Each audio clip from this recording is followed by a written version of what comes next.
So good morning, everybody. Thank you so much for joining us today. January and I are thrilled to see so many familiar faces with you. We've been talking about this Zoom probably since March and finally got to pull it together, which is great.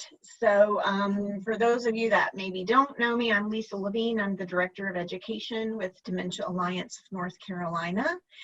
And we're happy to partner today with the East Carolina Council Area Agency on Aging. January Brown is their family caregiver specialist.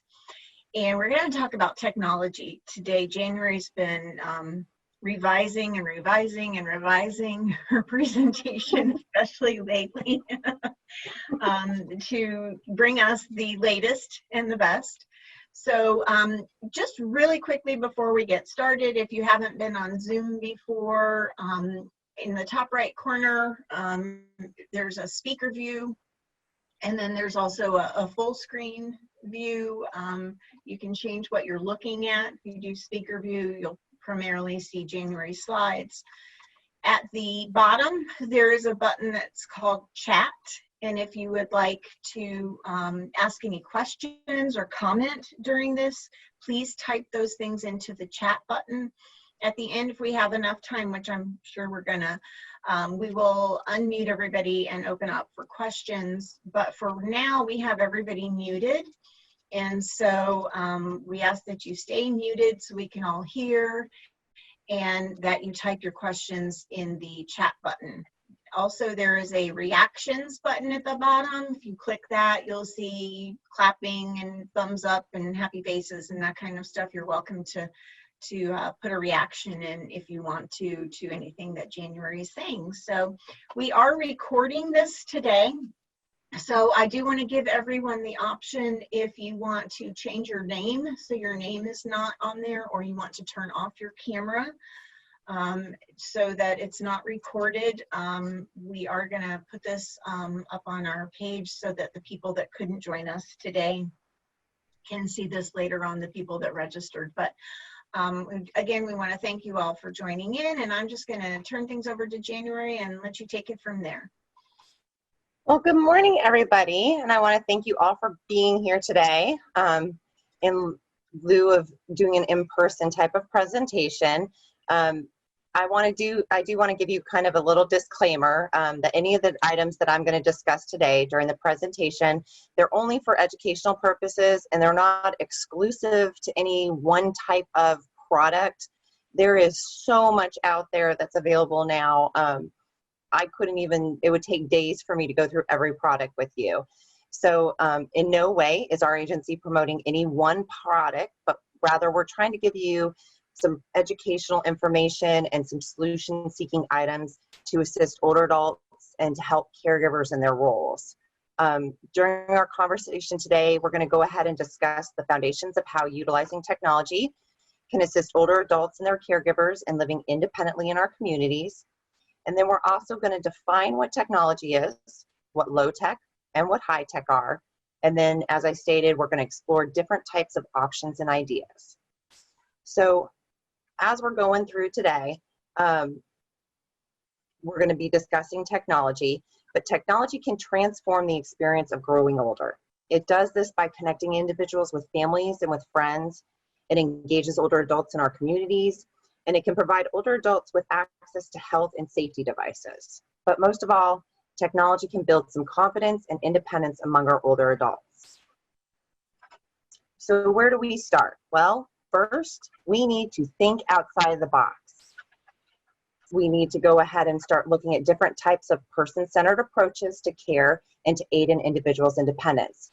New devices are being developed constantly. There's virtual reality, robotic animals, we have the telehealth, but a lot of these types of things can help elderly live longer, healthier, and safer lives. These innovations can assist with active aging in our communities, and as our population is aging, individuals can live active, graceful, and independent lives. Technology can allow them to achieve their goals.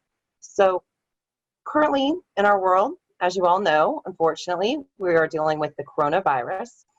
And In a world of social distancing, seniors and caregivers are particularly vulnerable population due to the pandemic. Support for older adults and their families and their caregivers is an essential part of our country's comprehensive response to the pandemic. Today, we know that our older adults and our caregivers may be faced with decreased care availability. Unfortunately, having individuals come in their home and or even having people available to come in their home to provide in-home aid services, respite. We have decreased access to products, and as we all know, the wonderful toilet paper crisis of 2020, we couldn't get toilet paper there for a couple months. But you're also noticing that cleaning supplies are very hard to come by. We're also having difficulty with different types of meat products. All in all, it's just difficult to get some of those household items. We're all facing decreased socialization and, of course, physical activity due to gyms. Individuals not wanting to go to gyms. We have senior centers that are starting to slowly open up, but it's just not there right now. We have increased anxiety, stress, loneliness, and depression. But most of all, we are all faced with change. This may be our new normal, as they keep saying on the news and around. As for instance, we're all sitting here on Zoom, and usually we'd be doing this type of presentation in person and having the devices for you to look at and hear and play and touch with, but it's a new way. So we need to remember that connection is critical for happiness and even our sanity. So right now, we're at the aging population is currently at its highest level in human history. As the baby boomers are reaching their senior years and their longevity increases, there is going to be a ground swelling of seniors in our communities. The Silver Tsunami is a metaphor that we use to describe that increase in the senior population. The North Carolina Department of Health and Human Services stated that more people over 60 are in the state of North Carolina than under the age of 18 right now. They also stated that by the year 2025, 1 in 5 North Carolinians are going to be 65 and over. So with this Silver Tsunami wave, we also need to think about technology, and that's what we're doing today.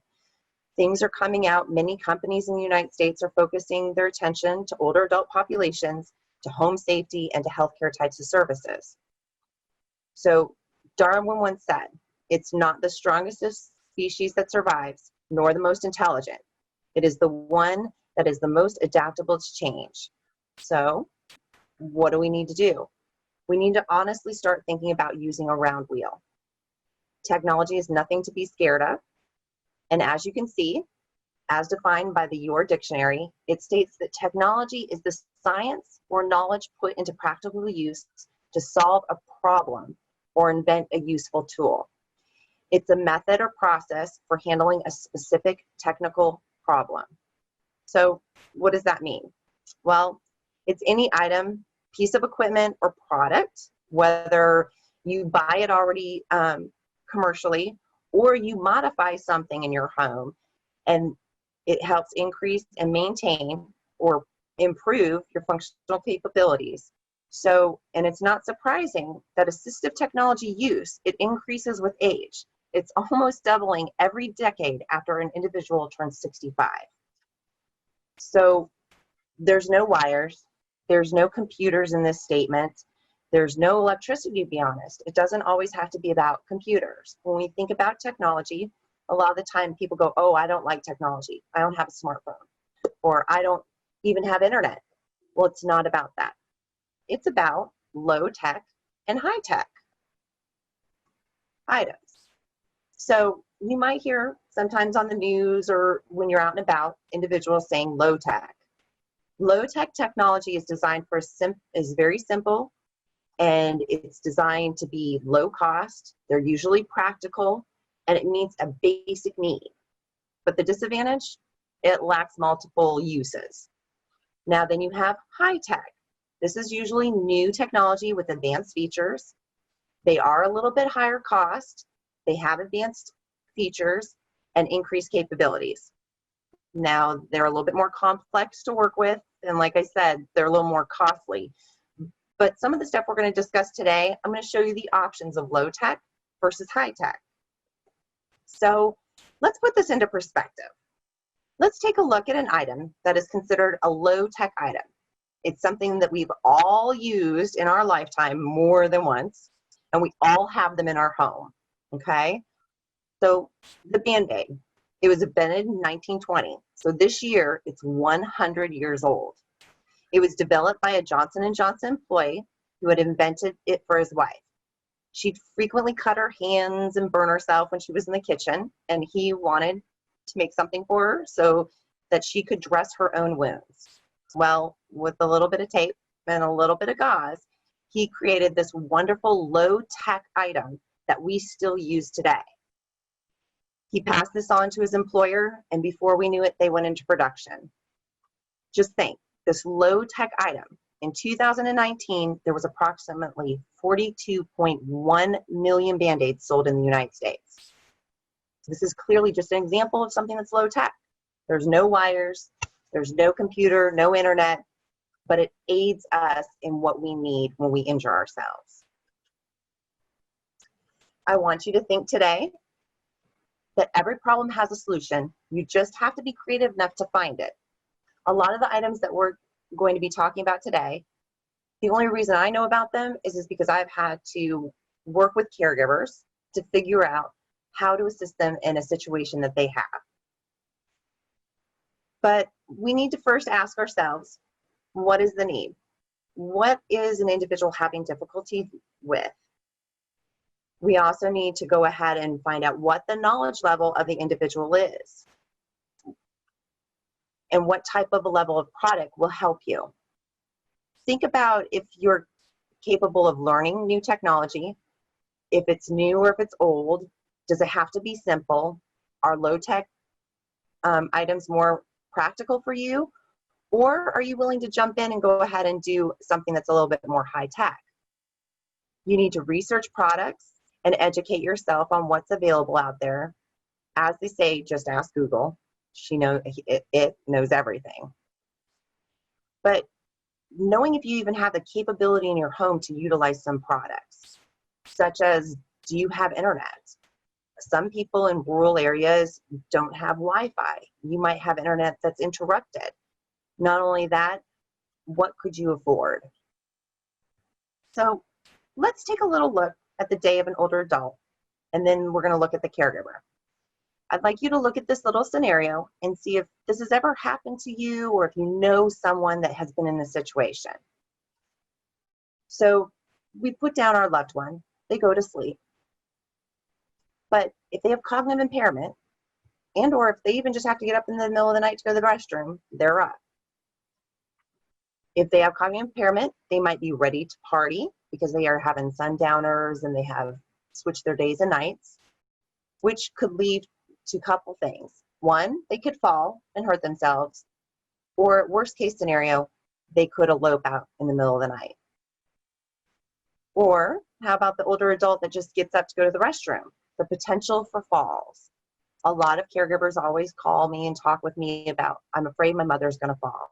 Well, that usually will lead to a hospitalization. So we have the care recipient here, but what about the caregiver or the family member? Does this look familiar? Have you ever had a hard night's sleep or any sound in the house wakes you up? Caregivers that call me all the time that say nights are the worst. They barely get any sleep. They're always worried about what's going to happen. So when the accident happens, it all leads to stress. The caregiver is going on burnout, and lack of sleep can affect their care that they give during the day. So we looked at these caregiver and we looked at the care recipient. So let's just go ahead and dive right into some technology.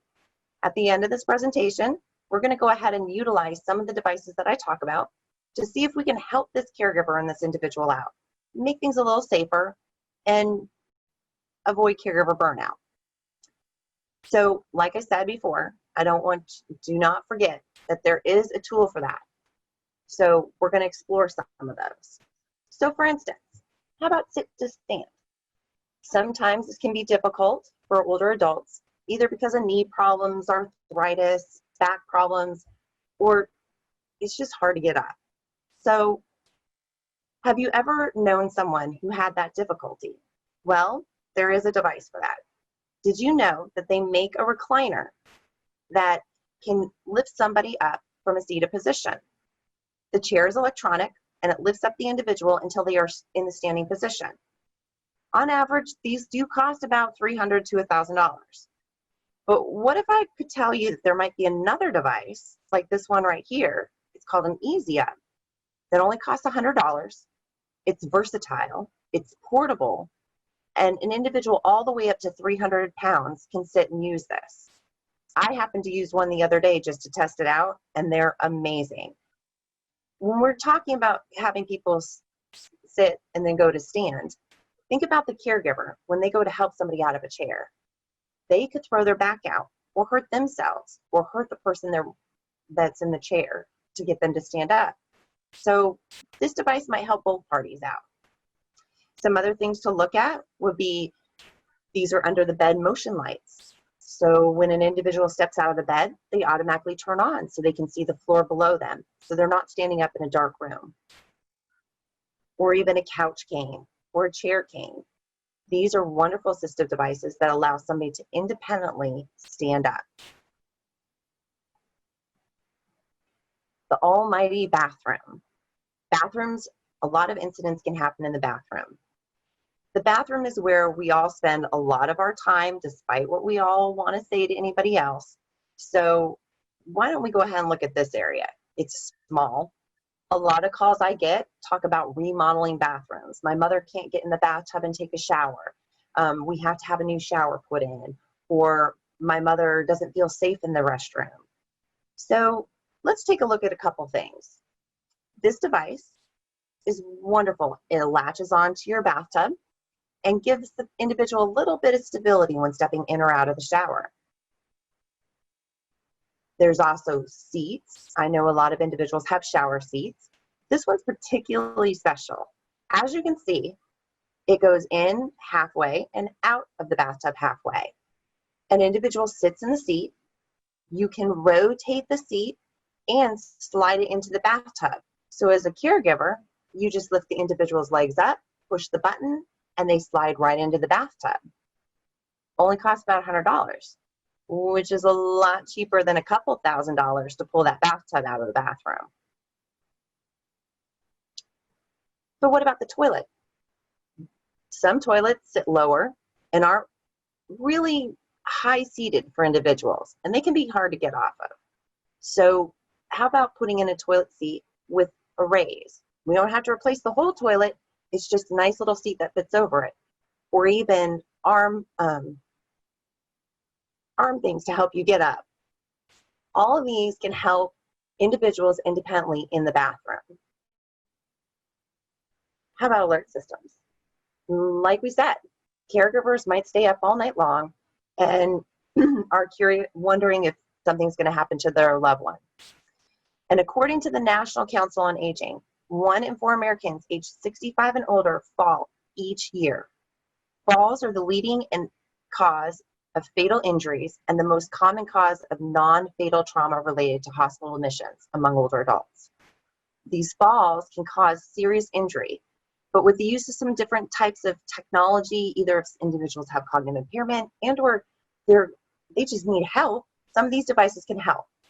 But first, we're going to look at some low tech. Like I said, we're going to look at both options. So, you know, in a hospital that they have call bell systems. Well, why not put one in your house? This little system is really, really neat. You just plug the little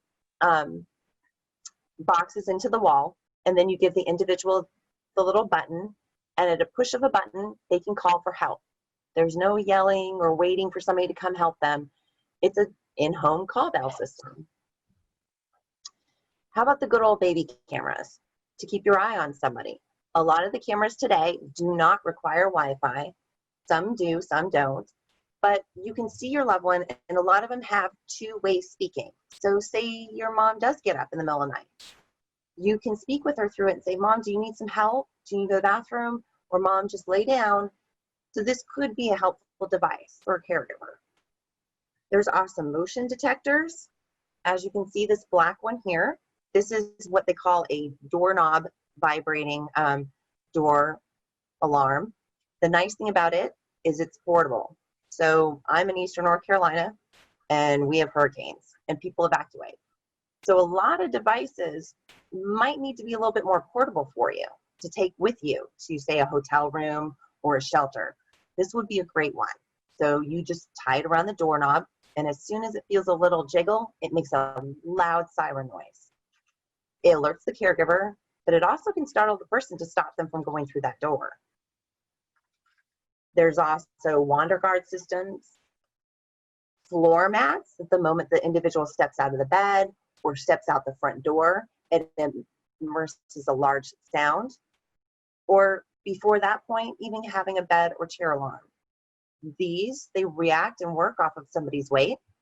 So if somebody does stand up from their wheelchair and they shouldn't, it will alarm a caregiver to come and help them, to prompt them to sit back down. Although fall alert systems can prevent falls, utilizing some low or high-tech items can help decrease the amount of falls that an individual might have. And it can also help those caregivers with that anxiety of having somebody get up and down. So here are a couple other type of low-tech and inexpensive and proactive items. These are for individuals with cognitive impairment. So an individual keeps trying to go for the door. Well, why don't we turn that door into a bookcase? Individuals with cognitive impairment usually have a decreased sense of what items are. So the way their brain perceives information is a little bit different than it used to be. So disguising an object, such as a door with a bookcase, might help deter them from going out that exit. How about a stop sign? So when we're in kindergarten, one of the first things you learn is what a stop sign means. And everybody knows to stop, don't go, look both ways. Well, putting a large stop sign on an exiting door or even a door to a room you don't want somebody to go into might deter an individual from opening that door, even if they have mid to late stages. Because like I said, as a child, you learn what a stop sign means and to stop. Or going even low tech with window and door alarms. They're battery operated. You just put one piece on the door and the other piece on the door frame, and it's done by a magnet. As soon as that door is opened, it immerses a large siren. I mean, it's startling to a lot of people. It would make me stop in my tracks and be, what happened? What's going on?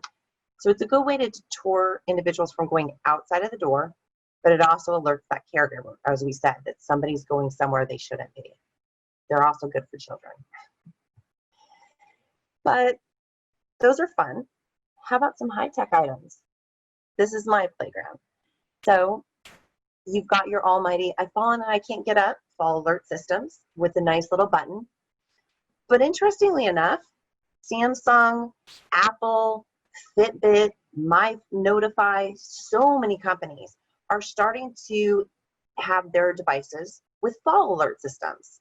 So if you fall, it detects the fall, and then it will either send a contact the information that you fell and for them to check on you, and or as you can see here with Apple Watch, you automatically push that red button and it calls 911.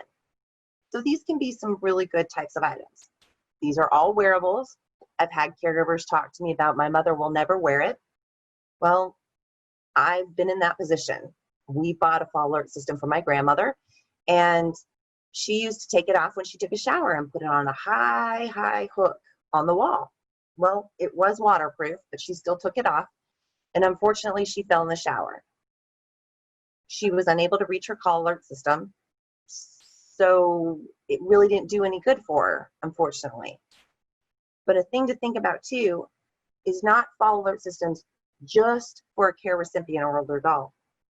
Caregivers need to think about having fall alert systems. These are just as important for a caregiver to have, because what happens if you get hurt or get injured? How are you going to call 911 or get assistance? If you have an individual with cognitive impairment, maybe they might not know how to utilize the phone anymore or how to dial 911. So depending on them to help you in an emergency is not going to happen. So caregivers should look at wearing fall alert systems just as much as older adults. This wonderful device has come out in the last couple months. It's called a WalkerWise. It is a nice little tiny device that goes on the wheel of pretty much any walker, and it will alert caregivers if a walker's detected that it's fallen over, if it's been stationary for too long, but it also tracks the activities of somebody. So you can see if they're getting up and walking around, but it sends caregivers alerts too if the walker has been standing in one place too long, because there could be something wrong. Either they simply just left it and are walking around the house without their walker, which they shouldn't be doing, or something else might have happened. Like I said, the devices I just talked about, somebody has to have something with them, either their walker or their fall alert around their neck. But what if I told you there was a wonderful device that detects falls without a wearable, called the Wallaby? This device, you can buy one or buy multiple. If you buy multiple, I suggest you put them in the common rooms. And what it does is it scans the room, and it will detect if an individual falls. Then it turns around and contacts and calls a pre-registered phone number and lets them know that it hasn't detected a fall. The nice thing is it turns into a speakerphone with that person. It will call and dial that contact, and then you can talk two-way. Mom, I detected a fall. The system alerted me. Are you okay? Yes or no? And then you can stay on the phone with them if 911 needs to be called. So as I said, utilizing some of these devices, they're not going to stop falls, but they might help a little bit in the way of detecting falls so we can get assistance to someone faster and or determining if there's a major issue in the home. So a big one, when you're dealing with individuals that have cognitive impairment, wandering can be a big behavior. This can be very, very risky and very, very unsafe for older adults that have cognitive impairment if they wander out. Just like with children, they have the Amber Alerts. For older adults, we have what we call a Silver Alert. You might have heard this on the radio, or if you're driving by a highway with a digital sign, they might say Silver Alert, and then it will describe an individual. Well, usually this is an individual with some type of dementia. So how can we ensure that those individuals are safe? Well, there are a couple different ways. One, you will see that we have this nice little watch system. It's a nice looking watch, nothing too extreme, doesn't look weird, doesn't look like a special alert system, but it actually has a GPS tracking in it. So individuals can track on a phone or track through a computer their loved one's location. There's also Angel Sense. This one's a little bit more difficult because it's like a little tiny key that you have for your car. So if the individual doesn't have it on them, it won't really help you. But a really good one is the Smart Sole. As long as an individual is wearing their shoes, you'll be able to find them. And it may not be even just an individual leaving the home and going out the front door. But I met with a caregiver about a year ago, and they were flying back from out of state, and they were in the Charlotte airport, and her husband went inside the bathroom, and she stood there, but somehow he slipped past her. So next thing we knew, she was having to look through the entire airport and half of the airport staff to find her husband who had wandered off. Well, with the Smart Sole, he had his shoes on him. She could have GPS located him and gotten the proximity of where he was at. These are wonderful items, and they can help with individuals. So keeping things simple, moving on to a couple other items to think about. Kitchen safety. How about, I'm afraid my mom's going to burn down the house or burn the water when she boils it. She leaves the stove unattended. Or my dad might cook something and he's almost burnt the kitchen up a couple times. Well, child safety devices are not just for children. Some of the items here, like these nice little magnetic locks, can lock up medications or home supplies that you might not want them to get into, and even stove knob covers that stop individuals from turning the stove.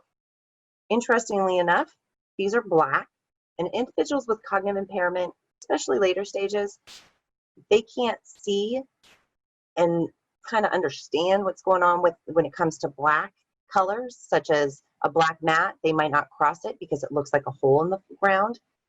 So with these covers, they're black, so they're not going to see past that, and it might deter them if they go to try to touch the knobs and turn them on. But looking at different types of phones that might be able to assist, but more importantly, medical alert bracelets or charms or necklaces are very important. It's very low tech, but this type of item can save somebody's life. If somebody has dementia, either it's Alzheimer's disease or Lewy body, that is a diagnosis, and it is a medical diagnosis. And to alert first responders and individuals, having a medical alert item on that individual that states what that condition is will help them in the long run, because it alerts first responders in case they end up coming upon an individual, or if there's a medical issue. Things do have to go a little bit different, and they might have to respond a little in a different way to meet the needs of that individual. They might be resistant to care. They might wander, be combative. So knowing that diagnosis can help first responders. Medications. Medications are pretty interesting. That's one thing that we talk about a lot. Older adults are particularly vulnerable to prescription and drug misuse. Drug misuse and abuse in the elderly is often a special concern because it can cause cognitive impairment, increased impairment, and physical impairment. Misuse of medications can be a result of non-adherence to those medication directions. It could be accidental misuse and overdose, such as they thought they took their medicine, but they didn't, or they took it once and then they forgot they took it, so they took it again. There are multiple products to assist older adults and caregivers with medication administration. So as you can see here, these are pretty good items. They're just mini packaging systems that have all of the medications in one location instead of having multiple bottles. These types of products are wonderful for caregivers to make sure that individuals are taking their medications. For instance, they can put just out a single dose in the first package that you see there, and that package includes all of the medications that's at a particular time. So instead of having a bottle on the counter, it's just one package. There's also the bubble packs. These are usually used in long-term care facilities, and you just pop out the medication when you're supposed to take it.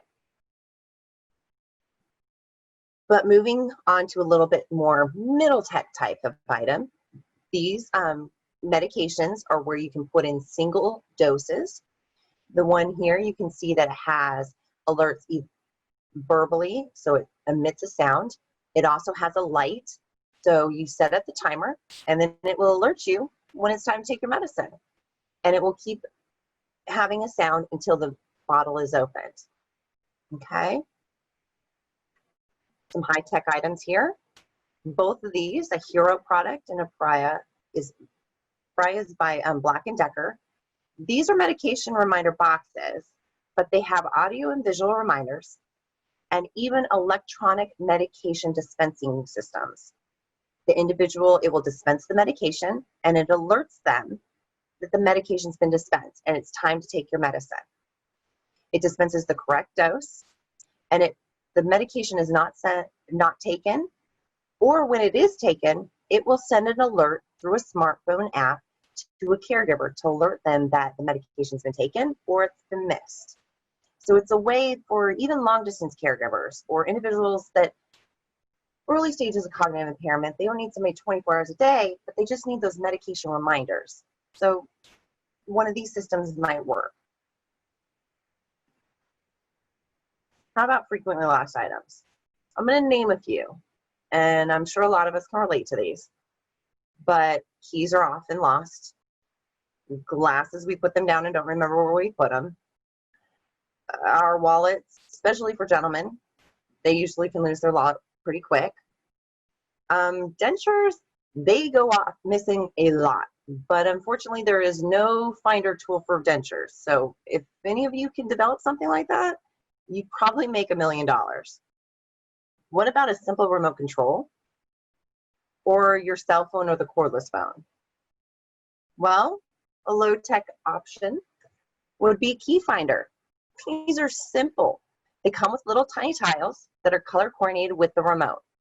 You just can use double-sided sticky tape and put it in your glass case or stick it in your wallet. And if you can't find the item, grab the remote control, press the color button that coordinates with the item, and it will beep until you find it.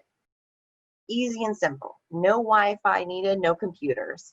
Just a little tiny disc and a controller. Then you can go on the high side of high tech and looking at maybe using some tile type of devices. These are considered GPS and location devices. They're wonderful devices. The tile, for instance, if you push through the app, you can locate an item by pushing a button and it will beep on the item that has that tile on it until you find it. These types of devices also, through the app, show you the last location that the item was at. So, for instance, if you have one on your cell phone and you can't find it, you can bring up the app and see if it's even in the house, or did you leave it at your son's house? So it's a good way to find items. Digging into car safety, like I said, assistive technologies and technology items aren't just for in the home. There's things that we can utilize in our cars that are going to help us out with either getting in, getting out, and just in the case of an emergency, having some type of identification on us. So as you can see here on the bottom, I guess your left or right, it's a little seatbelt cover. These are wonderful.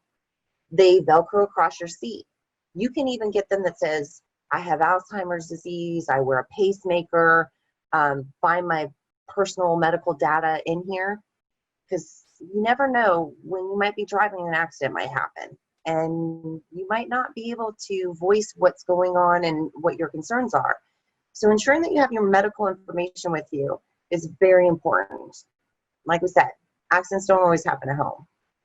Maybe even putting a decal on your car stating that the occupant of this car might be at risk for wandering, may appear confused, or may be resistant to care. Well, you ask why that might be important. Well, what if you're in a car accident and the driver's unconscious, but the passenger's awake? Who's going to speak for that individual when first responders come?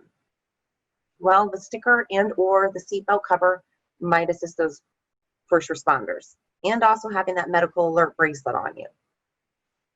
Other things to think about could also be getting in and out of the car.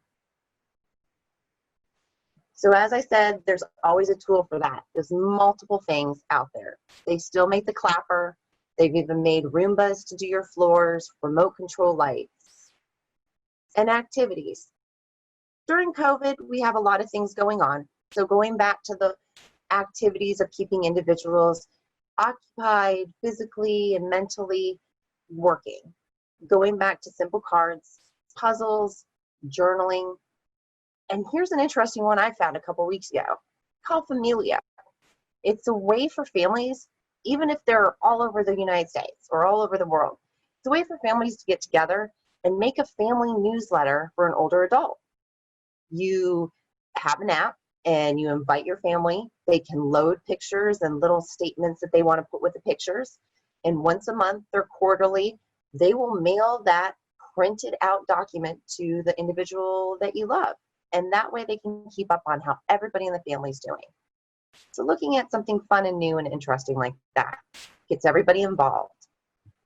Some electronic activities can include reminiscing over Zoom like we are today and educating yourself, watching live animal cameras, looking at national parks and museums, audiobooks, online book clubs, virtual meetups, and the good old gaming. Gaming's been around forever. And I know that one of my senior centers even has the Wii bowling tournaments, and older adults love it, and it's interactive. But in different types of sensory and activities, since we're talking about individuals with dementia and cognitive impairment, looking at maybe some baby doll therapy or the robotic animals.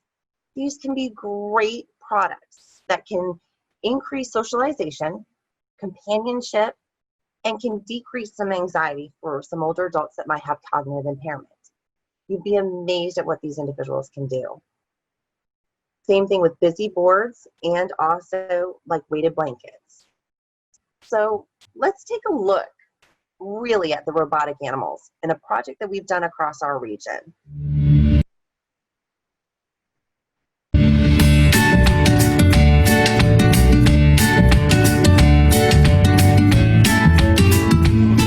What do you have, hey? What is it? Oh, is it soft?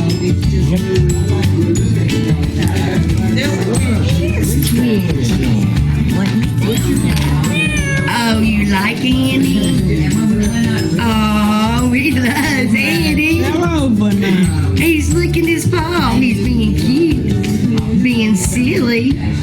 Boobs, sit back up, Boobs. Kitty, kitty. Let's talk to Annie. His hand. Is he soft? He is soft. Thank you. You're welcome.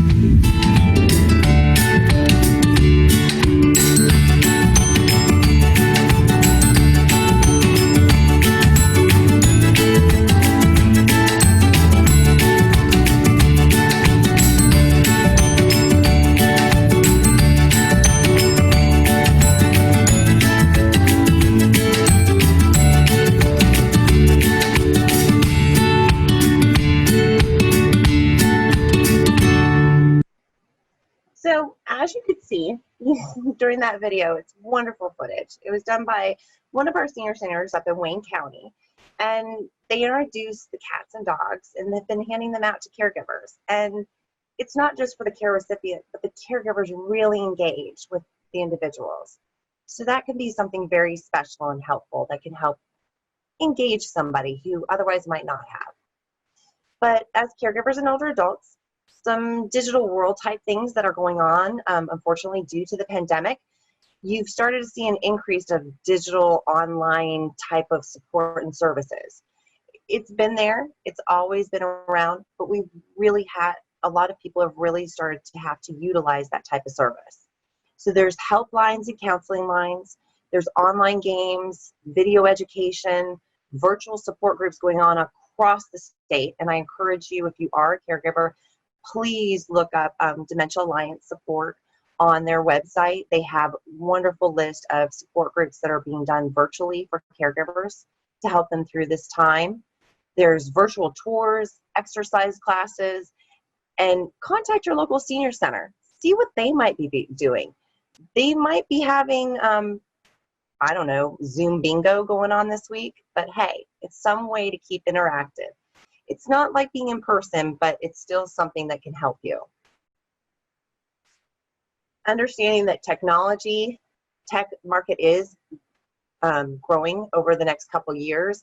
It's stated that it's expected to go over $2 trillion in the next year, and that 50% of older adults are online, okay? So I'm gonna move along here because I know we're getting short on time, but what I want you all to think about is when you're talking to individuals, anyone, about technology, you need to know how to use language. Introducing these types of devices and items, it can be very scary. Such things as, what is an app? Oh, I have to have a mouse. I don't like mice, and I don't want to have to feed a mouse. So knowing how to use the technology. You need to take things slow, be precise, use easy language, use technology that's user-friendly or already set up for that individual, explaining the benefits of the device or the product, writing the information down and giving the individual a cheat sheet, and giving them a lot of confidence. Remember, you might have to repeat things often, explain things a little bit different than you might usually.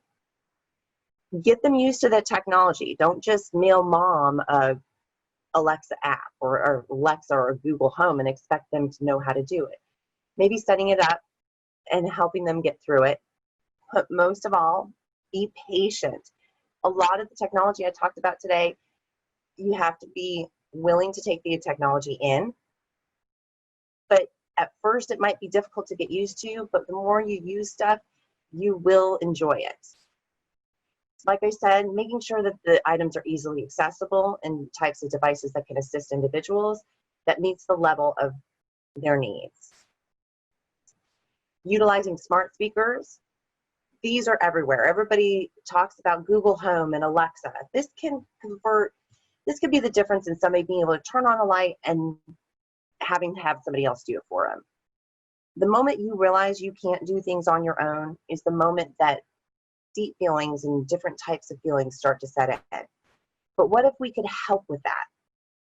So utilizing smart speakers. There's also usually the visual smart speaker / smart screens. These are your Alexas and your Facebook portals. You can do FaceTime, you can Skype, or even Zoom with people. Because sometimes seeing somebody, even over screen, can mean a world to individuals. Different types of things that smart speakers can do. You can use the Alexa to do drop-in, which makes it a microphone, makes it a two-way talking device. You can make shopping lists, learn the weather, the news, set reminders such as Alexa, set a timer for me to take my Tylenol at 2 o'clock. And at 2 o'clock, she's going to tell you, take your Tylenol. When they talk about smart homes, when you hear that term, those are just items in the house that work through either Alexa or through an app, such as a Ring or cameras, water leak sensors, and a lot of thermostats now are electronic and smart home activated, which means you can use it through a smart device, such as a phone or an app on a computer. So let's look at that care recipient and the caregiver that we talked about earlier. I know I've talked about a lot of devices today, but somebody has a fall alert system. Well, what's going to happen if they get up? Either one of two things. They're going to alert 911 and they're going to go straight to the hospital. Or they're going to let the person know, I'm okay, I just stumbled, I'm fine. The individual with cognitive impairment, utilizing the baby cameras, maybe some motion detectors or the bed pads, that can alert a caregiver that somebody's getting up. So those types of devices, all low tech, can be good. And can also get the individual to go back to sleep. Like I said, they might get up, get startled with the buzzing, lay back down, it turns the device off, they go back to sleep.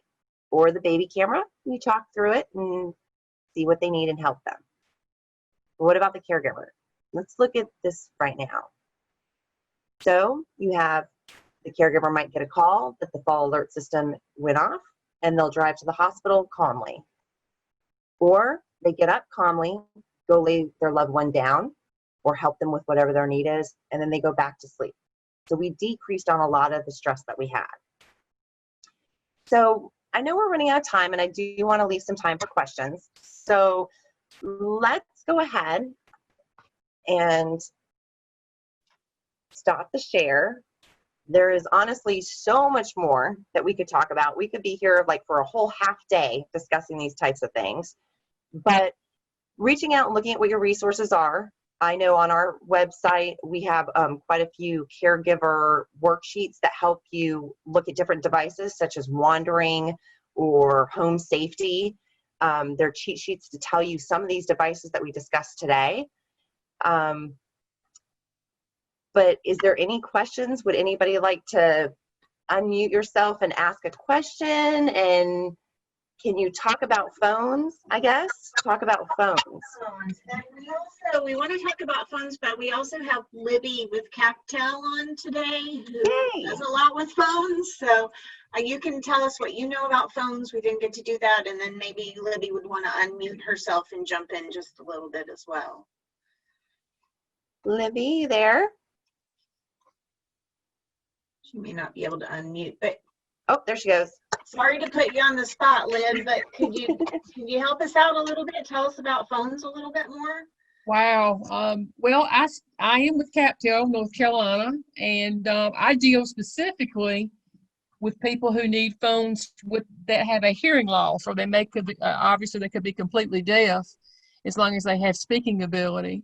And CapTel, as well as some other providers, as January said, we want to be fully neutral here. Provides a piece of equipment free of charge to anyone that needs it, that qualifies, that may have a hard time hearing on the phone. The phone puts the words on the screen so that someone could actually read what the other person's saying, and it also amplifies up to 40 decibel, which is much louder than the normal phone that a person would have. So if someone needs that type of service, we can help them with that. And if I need to put a website or any information in the chat, I can do that for someone that may need it. That would be great. If you want to type the website into the chat for us in case Sure. anybody's interested, we could do that. And then January and I could share it after. January, were there any other specific phone systems that you've worked with or things to look for, maybe regarding the use of phones? Yes. As a matter of fact, I like the call to you phone. It's the picture phone that I showed you all that had like the pictures. What you do is you preset phone numbers for the buttons, and then you put the picture of the person that the phone number is for. So if the older adult needs to call somebody, they can just push that person's picture and it will dial the phone number automatically for them. And so that's a really good one. It also the buttons are large, and it also has a large 911 button that they can just push and it automatically dials 911.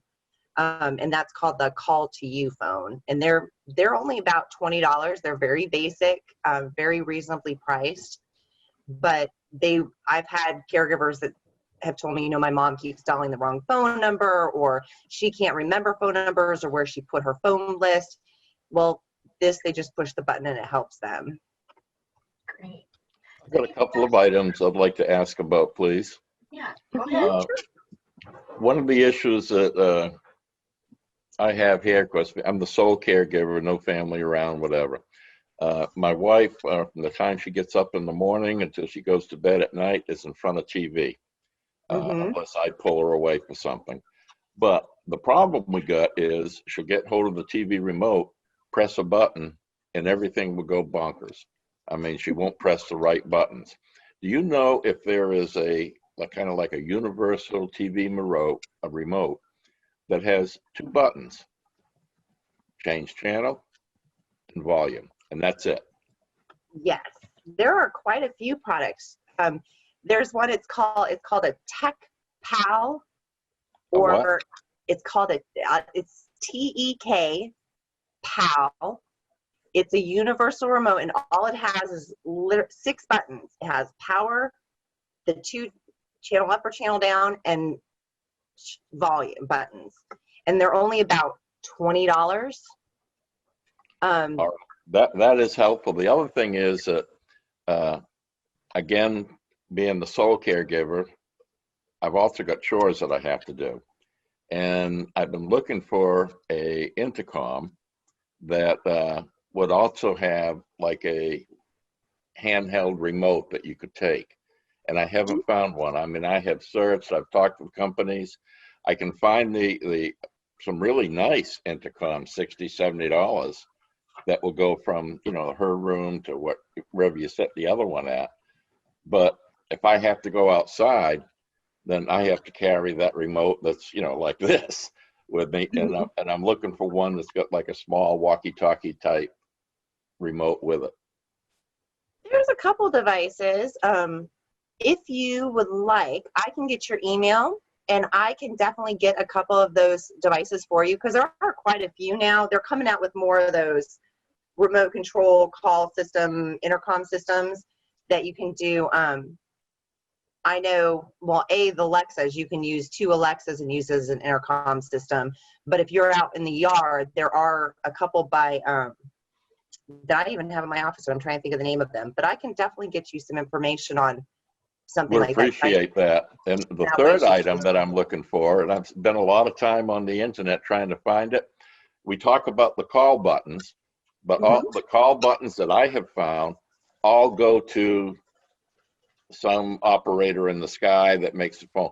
I would like to find a call button that my wife could have on her and press, and it comes to me.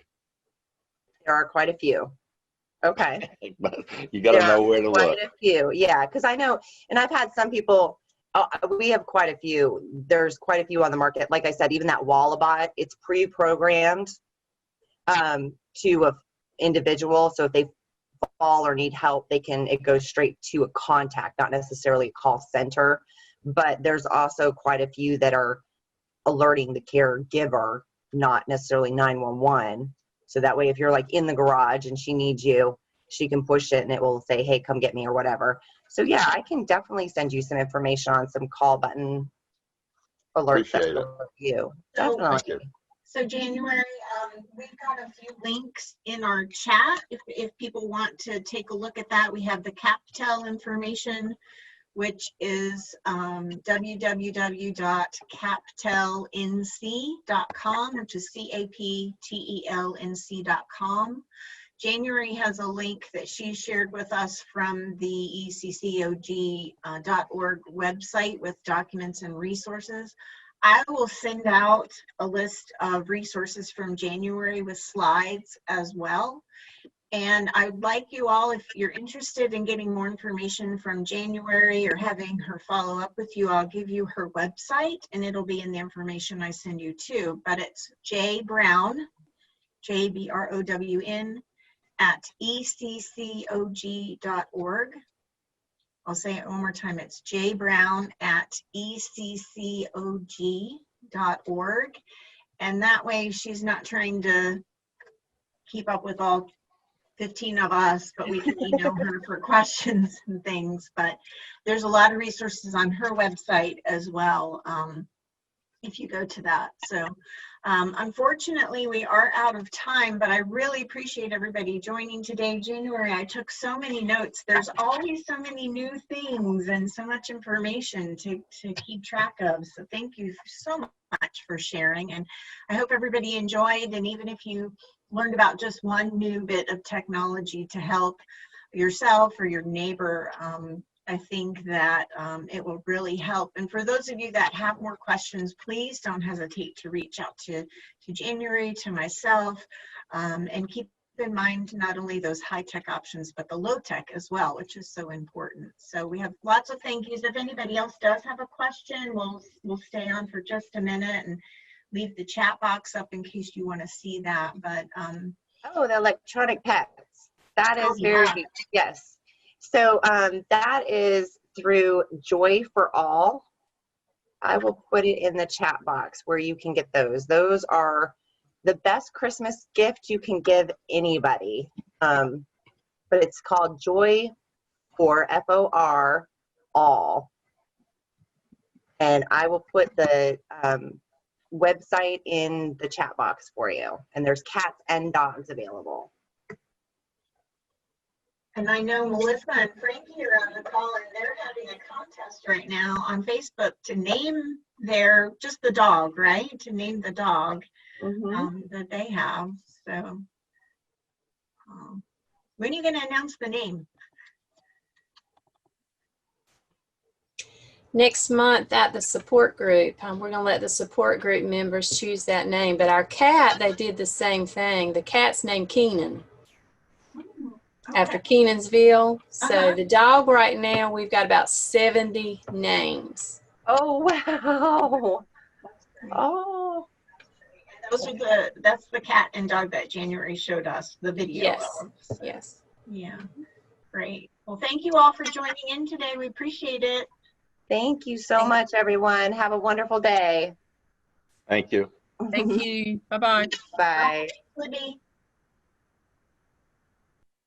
How do I give you my email address? Oh, here, he registered, right, Lisa? Yes, Okay. I can get it off the registration. What's your first name? Justin, Justin. Yeah, Justin's on the sheet that I gave you. I can't hear you, I'm sorry.